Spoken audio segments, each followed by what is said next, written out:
Hi,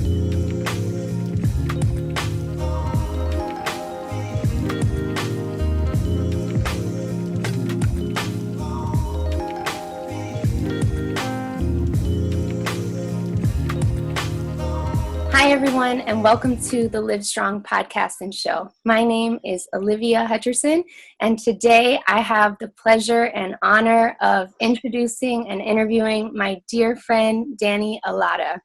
We met back in 2016 in a wine bar in Hell's Kitchen. Before you judge that, I was just coming out of my journey with breast cancer, but really I was starting the beginning of rediscovering myself. I thought that I was going to move to New York City, press replay on my life, and go back to the way things used to be. I moved quite literally 5 blocks away from Broadway Dance Center, where I had been training and teaching since I was 16. And I waltzed in to get my old job back, but with a totally new identity. My hair hadn't quite grown back all the way, and my schedule didn't resume to what it used to be. When I realized I had a lot of free time on my hands, I did what everyone did. I went to get a job as a bartender. I decided to take some of that money and go to Europe. I traveled. I went to Greece. I went to Italy.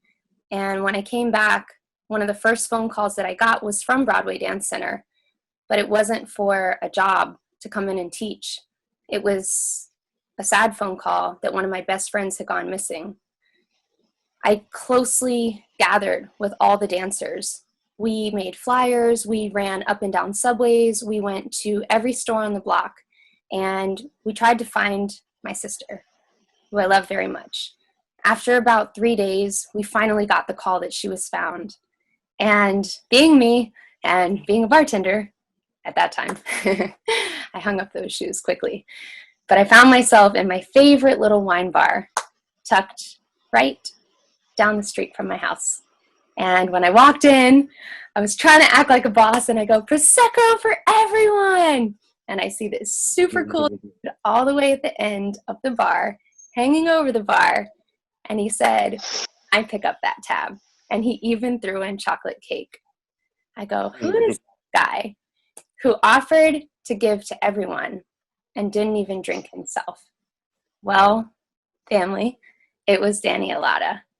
And little did I know, did we not only have the spirit of giving in common, but we had a similar journey. And so I'm going to roll it over to him and let him tell you a little bit about his story and what he was doing in that place. So without further ado, welcome, Danny. Thank you. I think I want you to do all of my introductions from now to eternity. I don't think that will ever be topped, so I thank you so much. But it's so funny, you mentioned, I was like, wow, it really was. It was 2016. And I remember I had just finished talking to a friend of mine, Idara, who lives in LA, and she knew your friend, and she had just posted on social media, like, can anyone, keep an eye out, we need to find her, et cetera, et cetera, et cetera. And, it was once I realized, it's like, what you guys were celebrating that you found, I was like, no, wait, I was just talking to my friend, and she was looking for, I have to call her. It's like, you like, no, I was like, and I showed you the text message, and I showed you her social media post, and you're like, what? And they're like, it's just such a small world. And then naturally, I met you and all your friends, and we all hung out and celebrated for hours at Reposo and had, I don't drink, but, everyone had Prosecco, and I had water and chocolate cake and all that good stuff. And, it was such a celebratory moment, but also just a great way to connect with great people through a good moment. So thank you as well, because it was so enjoyable and great to meet you, and you guys opened up your whole circle with me. So I appreciated that. So thank you as well. Yeah. Yeah. But, as far as my story, so as Olivia mentioned, we shared something else, right? And so we were, or we are, both members of, I guess you could say, the Cancer Club. Olivia had just kind of finished treatment and started getting her life back from her journey with breast cancer, and I had Hodgkin's lymphoma in high school and college. And, you know, I think it's a club. While it teaches you so much, you know, there's definitely moments when you're in that club, you probably wish you weren't. But when, you know, you're fortunate enough to kind of come onto the other side of that experience, I always say I'm a fortunate as opposed to a survivor, just because I know so many people that don't have the good fortune of making it.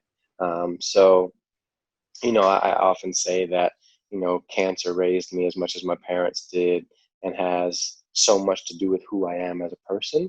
So, you know, I'm actually grateful for it. I always say it's the best and worst experience that I ever had. But you know, it's because I have the good fortune of being able to talk to you today and anyone else that I have a chance to talk to about it. So so yeah, that's kind of um, the skinny about myself in terms of like our shared experience. I know we'll get into a lot more detail, but yeah, just super excited to be here with you today.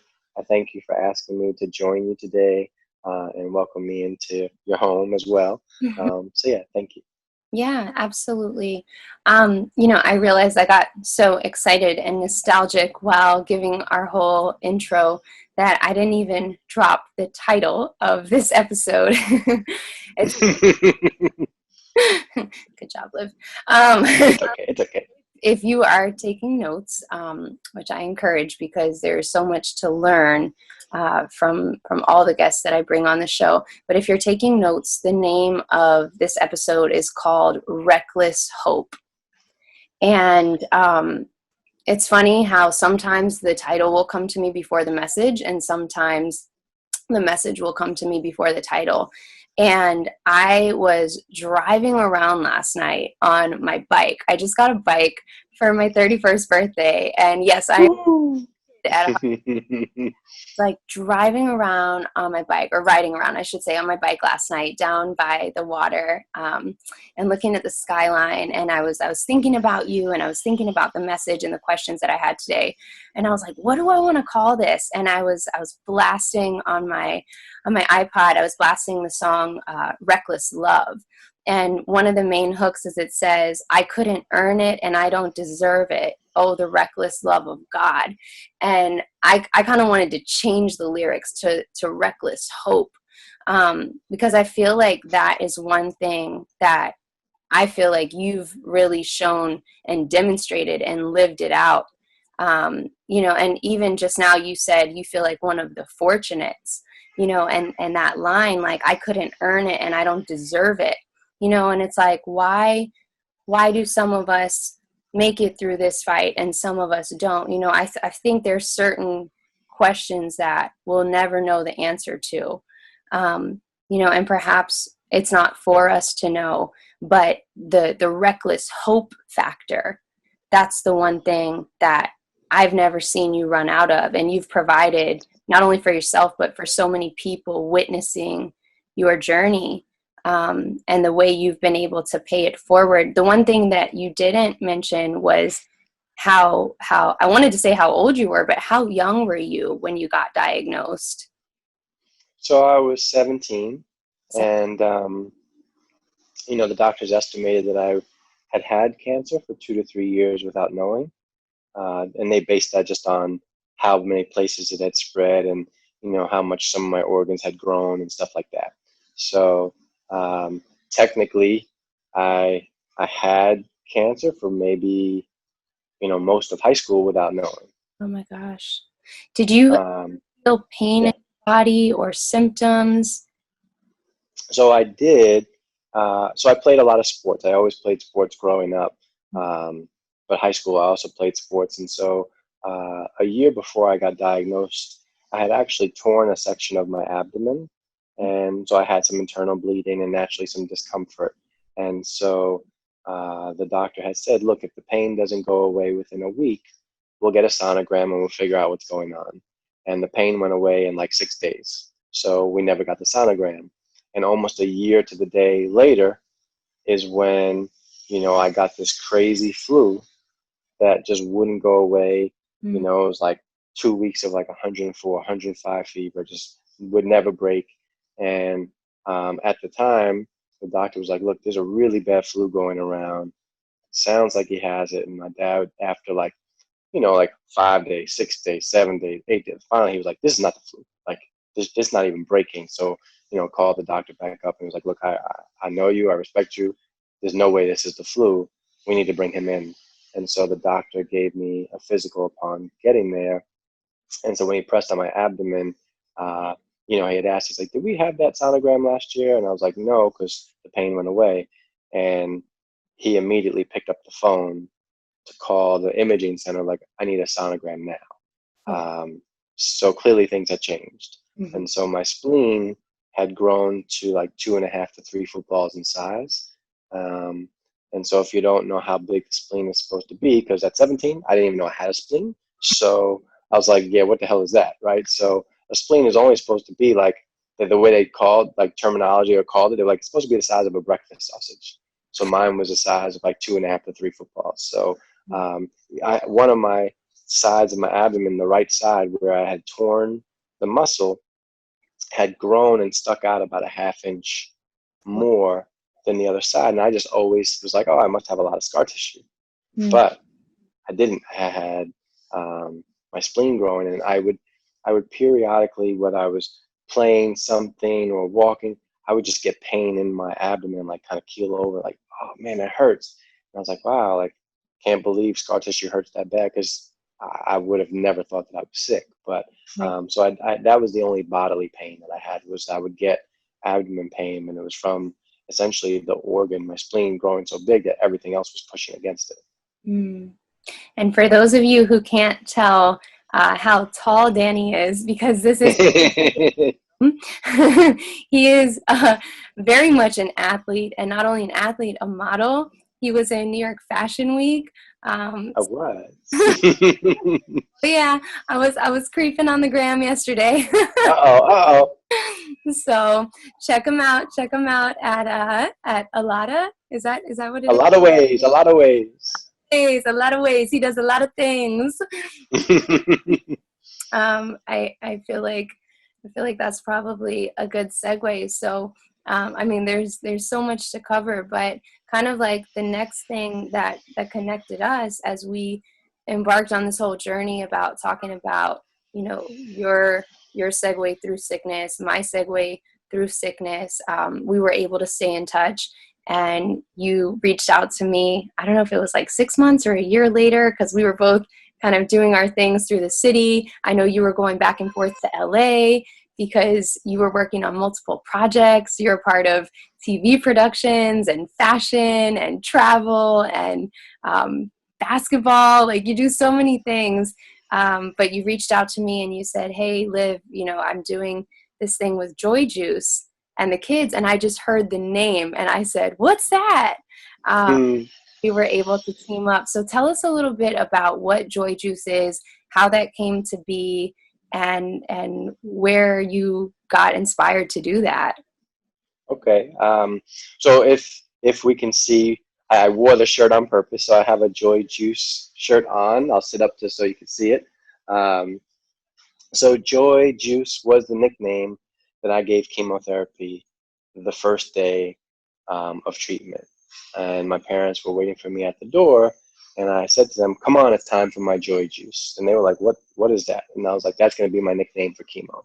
And so with all the blessings in the world, Joy Juice has become the name of my nonprofit, which provides fashion makeovers to teens and young adults with cancer, because that was my way of making myself feel better. So I used to get dressed up for my treatment. And like, I remember coming like the first day of treatment, I was all dressed up. Like, I didn't know where I was going, right? And so like the doctor was like, where are you going? I was like, I came to see you, doc. Like, if you look good, you'll feel good. And he was like, you're right. I will never ask you that again. So, I think at the time I was my doctor's youngest patient. He had folks in their 20s and stuff like that. But I think at the time I was his youngest patient. And I mean, they really took a liking to me, and I would tell them, like, this is my Joy Juice. I'm coming for my Joy Juice, and all that type of stuff. And, I would always get dressed up, and they're like, oh, what you wearing next week? I was like, I don't know, we'll see what happens, and I just realized how those little things in terms of getting dressed up. I mean, I could literally just get dressed up and go on the couch and just take a nap because I spent typically my time in two places, right? The doctor's office, the couch, and I always fell asleep on the couch. And then naturally at some point you go to your bed, but like the couch was like my mainstay. And, even a new pair of socks would make me feel so happy. And to this day, like new socks, I love new socks. I would wear a new pair of socks every day. Like I really would. Like I have so many pairs of socks. It's crazy. I have drawers full of socks. I love socks. But there's something about a new pair of socks. I got drawers full of socks. I mean, I do. Like, to translate that for someone from ATL, like, what is a drawer? I don't know. A drawer is where you put your clothes, right? So, say a drawer.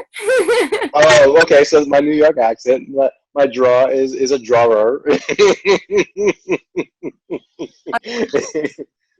That's so funny. Yep, my drawer is a drawer. A drawer. Good medicine. That's so funny. I mean, in New York we say water, or water. So, yeah.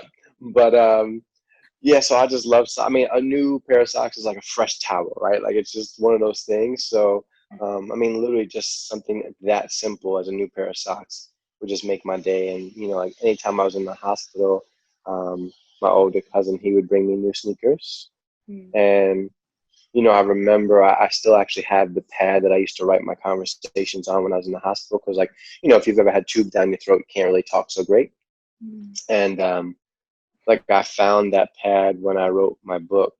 And so I wrote a book about my journey with cancer that was also called Joy Juice. And I found that pad, and I found the whole conversation about those sneakers that he would bring me. Wow. And so it was just so crazy because I remembered how big of a deal it was, but then I could see how big of a deal it was because that's all I cared. Like that's all I was talking about. And like, you're laying in the hospital, you can't talk. They got to put that stupid sponge lollipop on your lips so that your lips don't crack and dry out, all that type of stuff. And sneakers changed the world. Like you didn't care about anything else. Like it really didn't. Like nothing else mattered. And your parents are in the room or out of the room at the time, but like their world is falling apart because they don't know if their child's going to live, but their child is just so happy because they got a new pair of sneakers, right? So it's like knowing those feelings when I was technically medically removed from the situation in terms of like out of my 5-year period, and like okay, 99.99%, whatever that percentage is, like where you're like, look, it should never come back. I had time to think about it in retrospect. And so I had actually never, ever talked about being sick, like at all. During the time of being sick, chemo, etc., operations, my parents always, my mom especially, just would always ask how I was feeling. And I would just say fine or okay. That was it. And, it wasn't until half a lifetime later, approximately, that I was like, oh, I could talk about it now. Like it's one of those things where I just didn't want to talk about it. And when I was sick, I didn't have the bandwidth to talk about because, I hated chemo. I got it all the time. I think it was 20 or 22 rounds of it. I took so many pills that to this day, I hate pills. Yeah. Can't take pills with water. To now kind of come full circle, I always said that, having cancer was one of the most impactful experiences of my life, pro and con. But now it's become, again, the most impactful event of my life in an amazing way, right? In a way I could have never, ever fathomed when I was sick, because I'm able to help other young people. And, when you joined me for our event that we did, I think it was 2017. Oh, no, it was 2018. It was 2018. What? 100%. It was like May of 2018. I'm not mistaken. I can count every length of my hair because it had gone from a pixie to a nice long braid. So it was. Yeah, I think it was around May of 2018, and it was just so amazing. I mean, we had, if I remember, her name was Anya, right? Yeah. Yep, your little princess Anya. Princess. Yeah. So I guess she's a little bigger now. Oh, Um, and so you understand what it's like to naturally be sick and go through the experience. And some of the young people, their experiences vary. One of the young people, Ulysses, was it? Hold on, I'm trying to remember. One of the young boys, they had to actually cut his leg off to stop his cancer. Jay, who was in the show, they had to remove some ribs, and his head permanently swelled. Like his head is bigger than like a normal person's head, but he had such intense chemo that it caused like extremities to swell, and his head actually swelled, and his head is bigger to this day than normal. He has a scar running down the back of his head. And Jay was actually homeless at the beginning of his treatment. Oh, wow. Yeah, him and his dad were homeless. Wow. And I think he started his treatment when he was 14 or 15. And I just remember thinking, as you speak to so many different people, and I remember one of the other guys, Jai, he also was homeless when he started his treatment.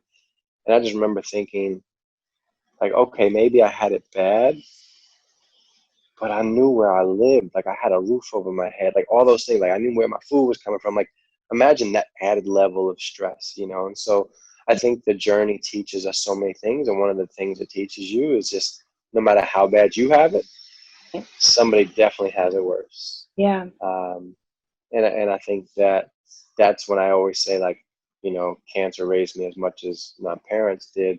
That's one of those ways it continues to raise me, just because, one of the things people always say is that I'm always very calm and even keel and all that type of stuff. And I think when, you have an experience like we have had, not that much is really going to phase you outside of, those types of things. Right. So, yeah, Joy Juice, I know I kind of went on a tangent, so I apologize, but, you are like speaking straight to my heart right now. And I'm sure everybody who is, going to be listening, I wanted to ask you, so we spoke a few days ago on the phone, just so I could pick your brain.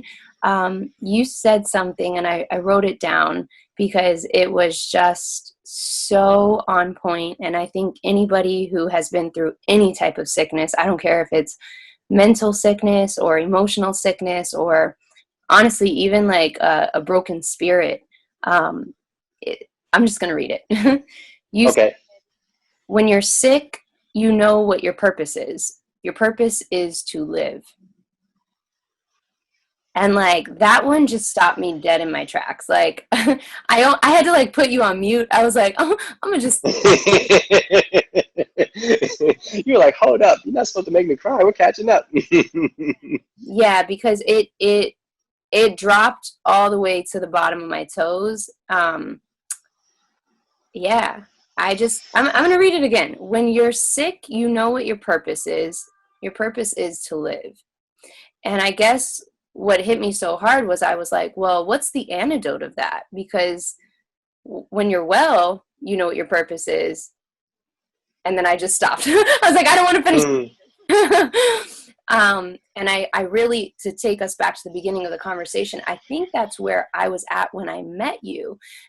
It was like I was fighting and fighting and fighting and fighting and fighting with the surgeries, with the chemos, with the losing, in my mind, it was like losing a part of my identity. And I really think this is such an important crossroads of the conversation right now.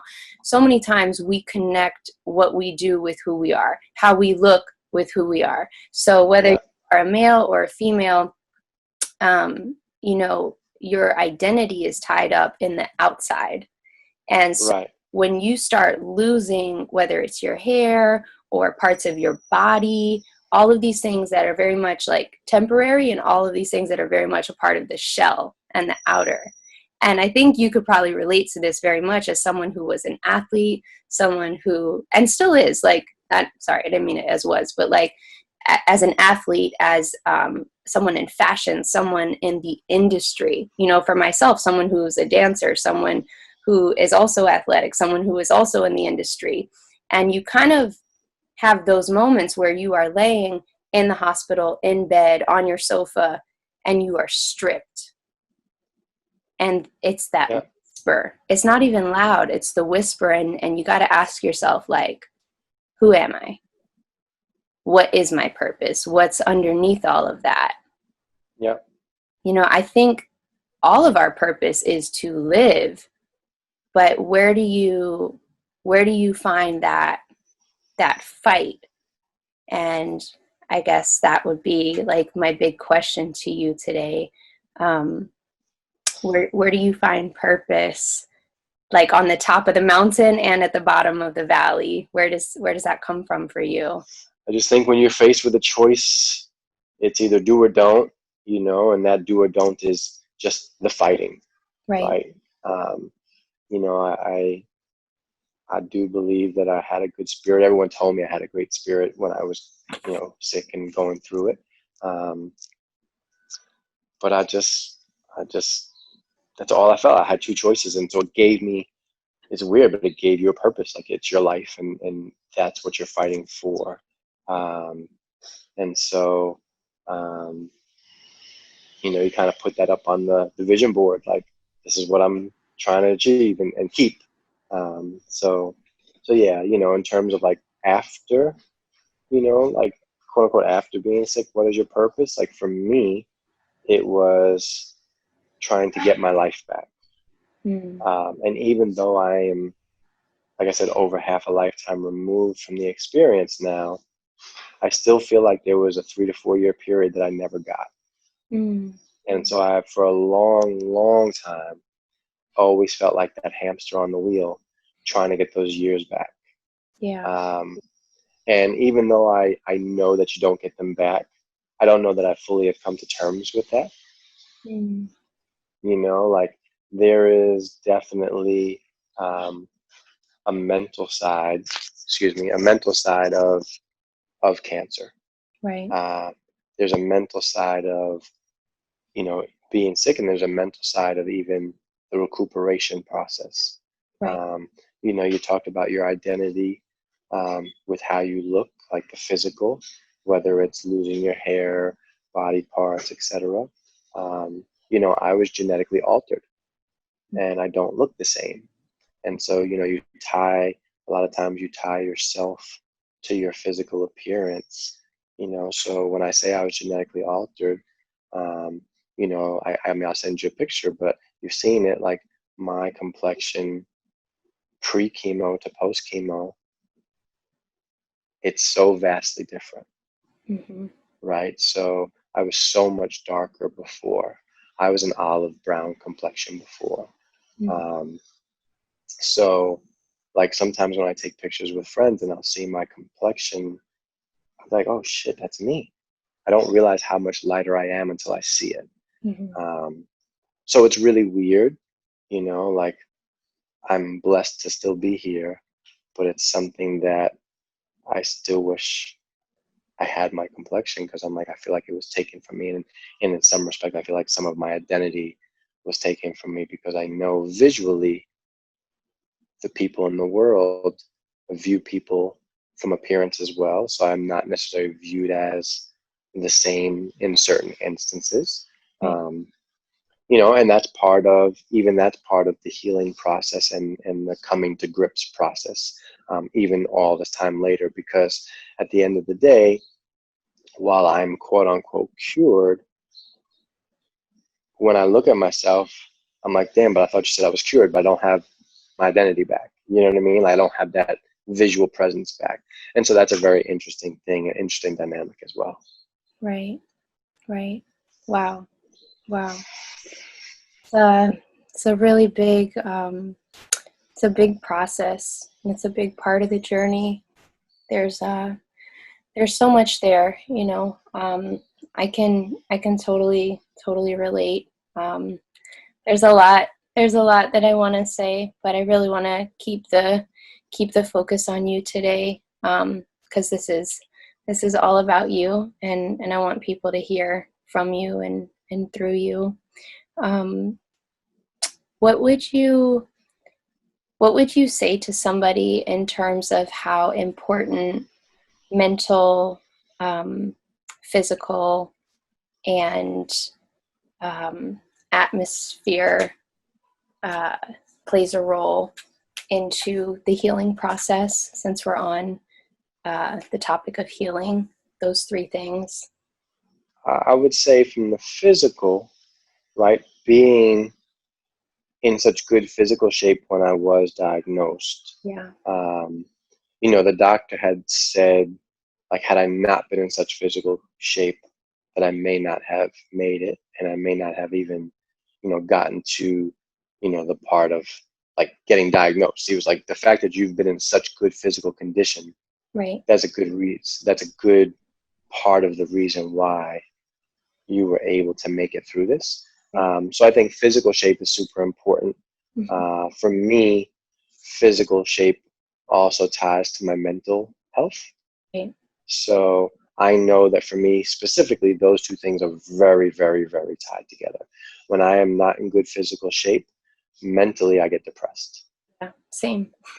Yeah, so that's just me. I know that's not everybody, but that's me. Like, I look at myself like, you're disgusting. Like, and that's not healthy to say to yourself, but like, I'll say that to myself when I'm not in good shape. So Endorphins that go off, right? From it's true. oh, yeah. Yeah. It's like, if you think about, they've proven and done scientific research, you take a plant, if you speak nicely to that plant, Mm-hmm. it flourishes. Your body is a plant. And if you speak horribly to yourself on a regular basis, it creates really bad chemicals in your brain and your body. And so, I've had to work on being better at that. I'm still not great, but, it's just who I am, right? Like, I think if you've been a dancer, been an athlete, whatever, where you've been, and anything shy of that, Mm-hmm. you're like, you know what I mean? So, those are very important, I think, mental and physical attributes to anybody that goes through a journey such as cancer. And that journey can come in any form. I know today we're just talking about cancer, or my journey with cancer and yours, but there are so many different ailments or obstacles that people do face. But for me, that mental and physical is super important. And when I was sick, I tried to exercise as long as I physically possibly could. And then it got to a point where the doctor's like, you have to stop. Like, I played sports, I played hockey, I played tennis, I played basketball. And, one time someone just bumped into me playing a sport, and my arm fractured. And when I'm telling you bumped into me, it was like if I literally just, but your bones got so brittle and weak from the chemo. Yeah. It got to a point where, as much as I wanted to, I couldn't work out then. Right. So the road back was also an interesting one. So like we talked about purpose before, right? Your purpose was to live. Mm-hmm. And then once you got kind of over the hump of that hill where you could start recuperating, the purpose then became like, I want to be an athlete again. I want to go to college. I want to do all those things. Mm-hmm. So I think purpose has been in stages at different times of my life. That's in terms of good point. Yeah, I think it changes, like, your purpose at 17 or 21 is not going to be the same as at 25, 30, 35, right? Like, purposes change because I think you change. So the purpose then definitely became like, damn, I want to do that again. And I want to be able to go to college, and I want to do all those things. And so, I was blessed to have kind of like a mentor who took me under his wing and trained me and got me healthy. And I really owe, being able to go to college and compete for him, because I worked out with him. And it was just like, oh my, I didn't even know what working out was until I started working out with him. So, yeah.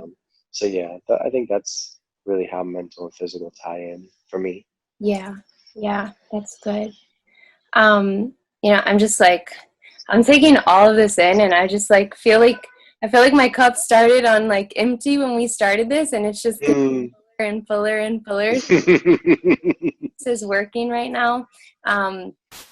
I stopped myself before because I really try to be mindful of like not taking over with the microphone, you know, because I like to make it about you, but or whoever's on the show. But I feel like I'm almost suppressing myself right now, and Well, don't do that. Please share. Please share. I have this on my heart because it's it's something that I've learned and I've had to relearn, and I think it's important because I think all of us need to hear it, you know, with the identity thing. And I love what you said about how even when we speak to plants, they flourish. Like that was the word for me today. And I think it's so easy for us to just like have these thoughts that come to us and these words that come out of us when we're questioning, like when we don't look the way we used to look. You know, and two of my favorite scriptures that I have held on to like throughout my entire journey for the last 5 years. And I don't know who this is for, but like maybe someone could get something out of this today. Jeremiah 1:5 says that I knew you before I created you in your mother's womb. And I absolutely love that because like the first time I heard that, it just blew my mind because I was like, wow, you knew me before you created me in my mother's womb. And also Ephesians 2:10 says that we are a masterpiece, not because of anything we've done, but because we were created in God's image. And God doesn't ugly. And I just think that's so important for us to hang on to because there have been so many days where I've looked in the mirror or I've taken a selfie and I'm like, whoa, that doesn't look like it used to. Like that doesn't hang like it used to, or like this used to be straight and now it's curly, or, you know, like there's like a giant scar there.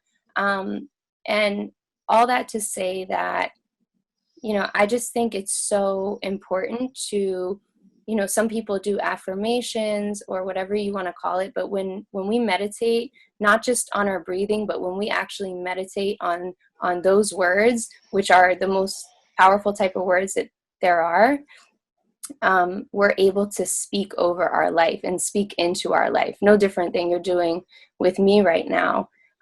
So I just wanted to say that for whoever is listening, that our identity is not only tied up in our body, but in our spirit. And we have the right to speak life into ourselves as much as over ourselves. So thank you for sharing that. Yeah. I think we are like almost coming to the end here. What are you doing now? Because I think everybody wants to know what you're up to these days and where we can find you.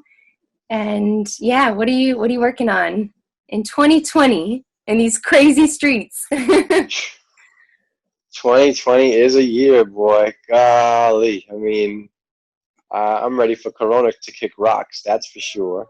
That's man. But you know, it's been a very interesting year to say the least, right? So I think it's so crazy because when people when New Year comes, people are like, yes, 2020 is going to be the greatest. And then 2020 actually got settled in and it was like, sit your ass down. So, you know, I think one of the most interesting things about 2020 is perspective. yeah. And so, you know, it took, you know, I started isolating really early because my doctor, when I heard about Corona, I was like, wow, this is kind of weird. You know, let me just go and make sure, like, get a checkup and all that type of stuff and just make sure, you know, everything is good. And she was like, no, look, you're fine. Like, you know, everything I hear is what I've heard before and there's no changes and you know, you're hanging in there and all that type of stuff. So, but she was like, this is going to be serious. So you need to stay home. Right. And so, you know, I was like, whatever. Right. Like, okay, like I still went out a little bit. And then like she called and checked up on me. And she's like, so are you staying home? I was like, well, I just went out for a little bit. She said, no. Stay home. Oh, wow. Right. She was like, this is going to be really bad. And so that's when I started like officially like, okay, I'm not going out anymore. And then my neighborhood was like the epicenter of the epicenter, like a couple weeks later. And so that's when I was like, I didn't go out at all, you know? So the first month or so was really kind of difficult, right? Like it was just like I didn't do much of anything for that first month because it was like, okay, will this be over in 2 weeks, 3 weeks, 4 weeks? And now we know, shoot, it's going to be a year, year and a half. Unfortunately, our administration dropped the ball, right? So like, it's going to be a lot worse and longer than maybe it could have been. Mm-hmm.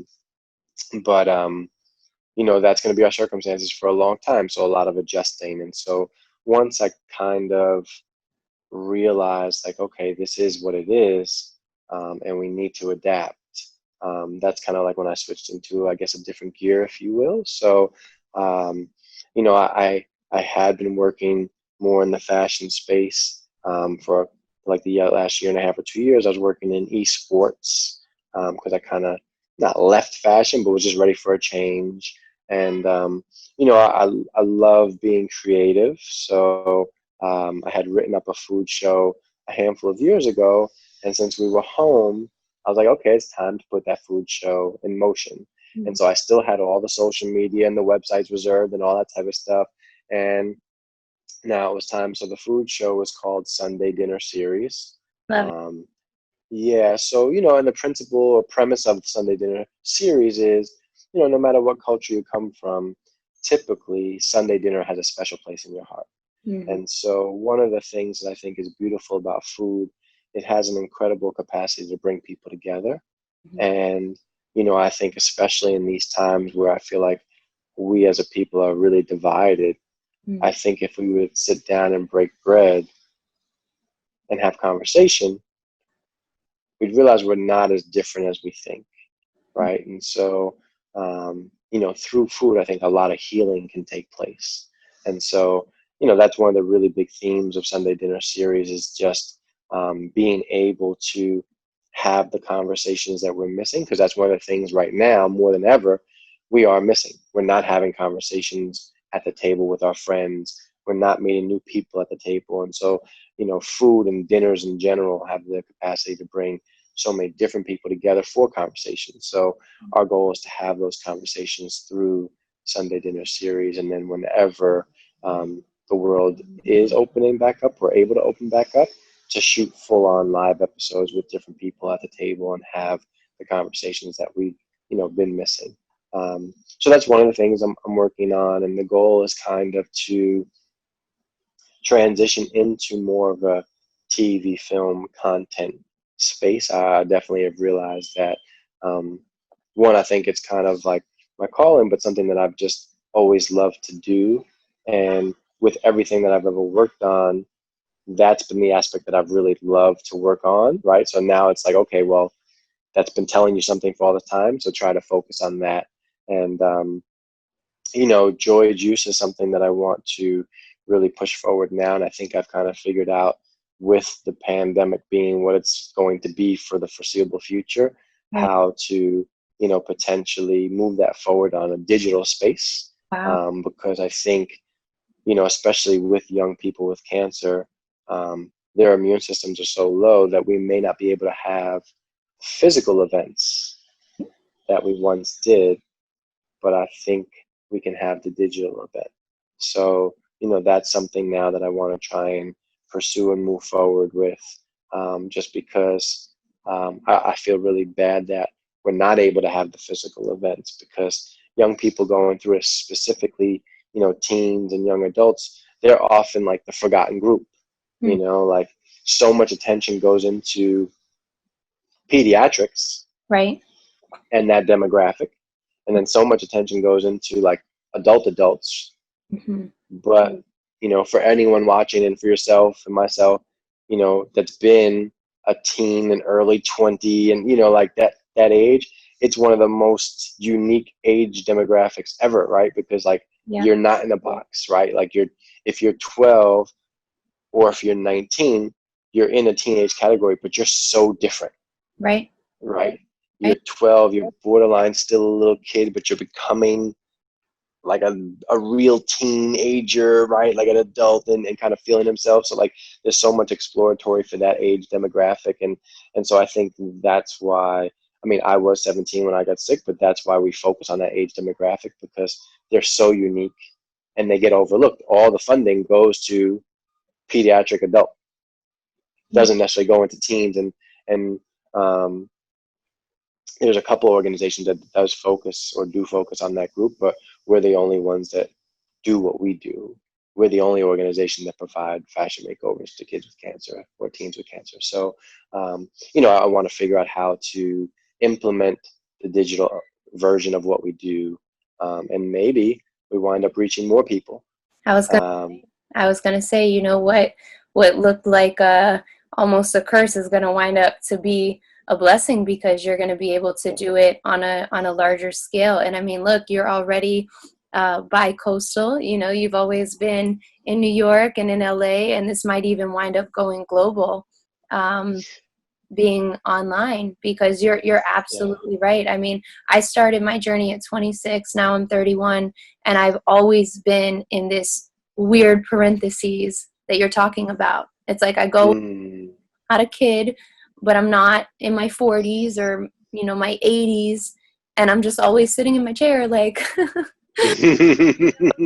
weirdo, like with my headphones on and my Tupac Thug Life hoodie, and it's like come for me, Joy Juice, Yeah. But yeah, no, you're absolutely right. And Reckless Hope, that's my nickname for you. Like, Okay, I'll take it. You do it over and over and over again. You did it in the wine bar. You did it with your journey. You've done it with Joy Juice, with your book, with the Sunday dinner cooking show. And I feel like the virtual platform is just going to be an entire ocean for you to reach people.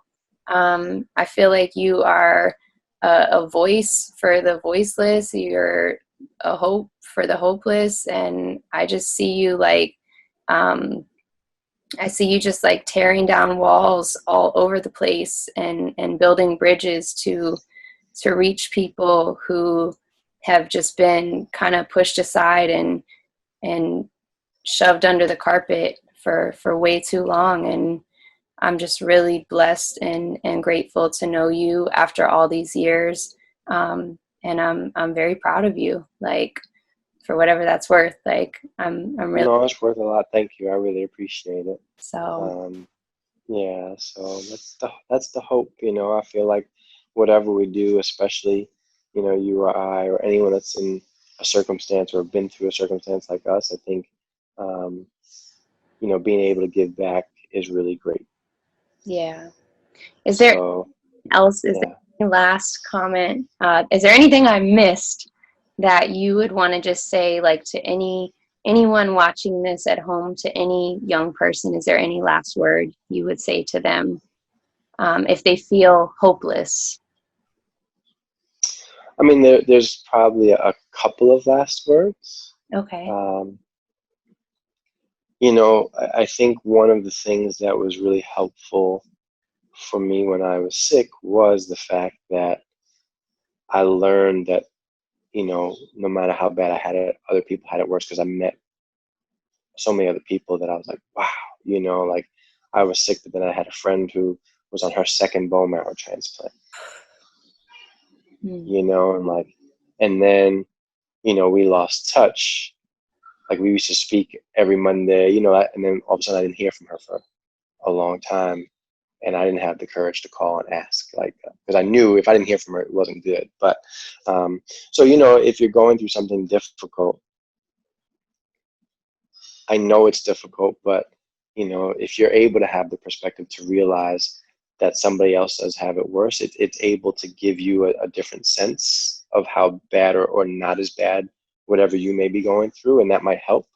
Or if you are going through something that you're not able to find that perspective, because I do understand when you're going through something that is the most impactful thing that's happening to you at the moment, and sometimes you're not able to have peripheral vision to see other things, and that's totally understandable, right? Like, whatever's happening to you is the most important and impactful thing that's happening to you, and sometimes you don't care what other people go through, right? So, and that's understandable and respectable. But if you are going through something that you're not able to have that different perspective on, where can you find the light? you know, in anything. For me, it was, putting on a new pair of sneakers or putting on a new pair of socks, like that was a light for me because I couldn't talk about it, right? So for some people, it's being able to talk. For me, it was keeping it in, but then I got dressed up. You know what I mean? And so, um, so for anyone that is going through something, um, work to find that light. Work to speak to yourself kindly. Mm. I recently read a book, pardon my French, but it was called Yourself. That's the name of the book. Um, Danny, I was about to say that's the first curse word ever dropped on my page, but it is okay. We'll I'm sorry. allow it because there's a moment for levity, and honestly, I was about to cry, so it's all good. Okay, but there are different things that we all have habits that maybe aren't healthy, and so that book is really interesting in just thinking about those habits that aren't positive. Like I recommend the book. It really was helpful. I gave it to my dad. There are certain things that we all do. Some are hereditary, some might even be genetic. I don't know, right? I'm not a doctor, but that aren't positive. And so trying to search for a positive when you're in a negative circumstance, because it's so weird where you might find that light. You might find it in a bowl of ice cream. You know what I mean? Like I ate ice cream every night when I was sick. Yeah. To this day, I love ice cream, probably more than I should. Right? Me too, but they keep yelling at me saying sugar is no good. It's right. I mean, the amount of sugar, Sugar I mean, cream, if anyone's listening to this. what'd you say? I said find a sugar-free ice cream if you if you Yeah, but it'd be taste free, but and fruit. We could have honey and fruit. and fruit. Yep. So I mean, in college, I probably ate a half a gallon of ice cream a day. So, um, but so yeah, I mean, if you're able to, and you're going through something that's not great, or that might be putting it mildly, if you're able to find light in anything, it doesn't matter what that light is, or where it comes from, but there is a light, and so um, that's what I encourage everybody to try and find, like with chemo. Joy Juice was my nickname. That was my way of making it a game, right? How can you turn a circumstance into something maybe jovial that's not jovial, right? It was serious, but for me, I tried to make it jovial. And again, for everyone, that's something that's different. But if you're able to find that light, I think it's super helpful. If you are able to talk about it, incredibly helpful. If you have that one person, two people, whatever that may be. Um, I wasn't able to talk about it when I was of that age. I am able to talk about it now because I've talked about it and I find it helps other people. So, you learn things, right? We talked about the stages, right? We talked about your purpose, right? So like my purpose now is so much different than then. My purpose now, especially with Joy Juice, is to help other people. My purpose then was to live. So, it's so many different stages. I wish I could say I had the exact answer for anybody. Um, all I can say is the answer is different for everybody. But I think that answer is to try and find your light. And I hate to, be so general, but I think that's the truth. So I know that was a long-winded answer, so I apologize. But yeah. No, that was perfect. Where can we find you?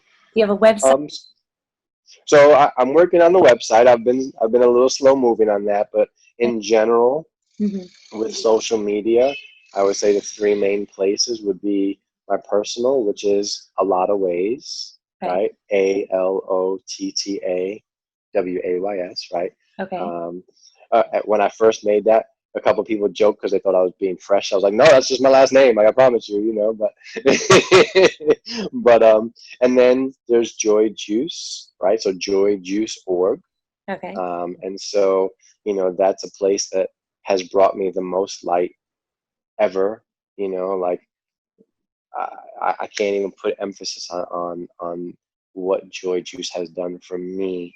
I would say the events and the helping of the other young people, um, in my eyes, has done more for me to heal than it has for them, even though they say it's like the greatest day and nights of their life. It continues to help me heal, because even when you go through something, there's healing years later. And those events help me heal to this day, and they always do. So that's another place to find me or Joy Juice. It's joyjuice.org, or at Sunday Dinner Series. If you love food, we feature people. You don't have to be a chef to be featured, but we feature a different person each week. Some folks have been, professional chefs. Some folks have been folks who just love to cook. I have a friend coming on who cannot boil water. Right. But her dad is an award-winning chef, and I don't know how that happened, right? Like, how do you have... She's like, but my daddy cooks. I'm like, yes, but you have to learn his secrets, like, he's an award-winning chef. So yeah, if you love food, at Sunday Dinner Series. If you love being able to give back in good spirit, at joyjuice.org. And if you just want to have a conversation with me, at a lot of ways, or all of them, you tell me. So I love it. So the last thing I'm going to do, it's kind of customary for me to read a poem at the end. Okay. So I was searching last night for you. So I chose this one. It is called Garden of We.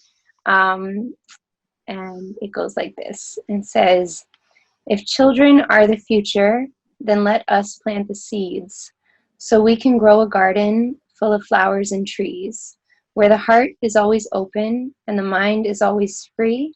You're my brother, you're my sister, never I, always we. That's dope. From The Show Must Go On. And I think just like the closing thing that I would say, I'm going to drop the last one, is from Galatians 6:9. It says, let us not become weary in doing good, for at the proper time we will reap a harvest if we do not give up. And you're the definition of that, you're the definition of that. And I think it is easier than ever right now to want to give up. And like you said, you would never in a million years wish what came upon you, but it built a soldier out of you, and I believe it did out of me as well. And just such a blessing to be able to even have this conversation with you 4 years later. And I hope that this will bless our viewers today and our listeners. So thank you for your time.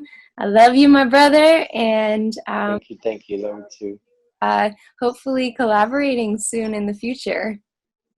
I hope so. Like I said, I hope Corona kicks rocks way sooner than later so we could all see each other. But till then, we'll be virtual. Yeah. And, with your journey, I want to wish you naturally all the best, and nothing but health and light. And so just sending lots of love and prayer your way. And I hope we get to see each other sooner than later. Yes, and thank you guys for watching and listening. Again, my name is Olivia Hutcherson. This is the Liv Strong Podcast. You can follow me at Olivia Dance1 or on www.livstrong.com. That is LIV, and we are signing out. Peace. Have a great day.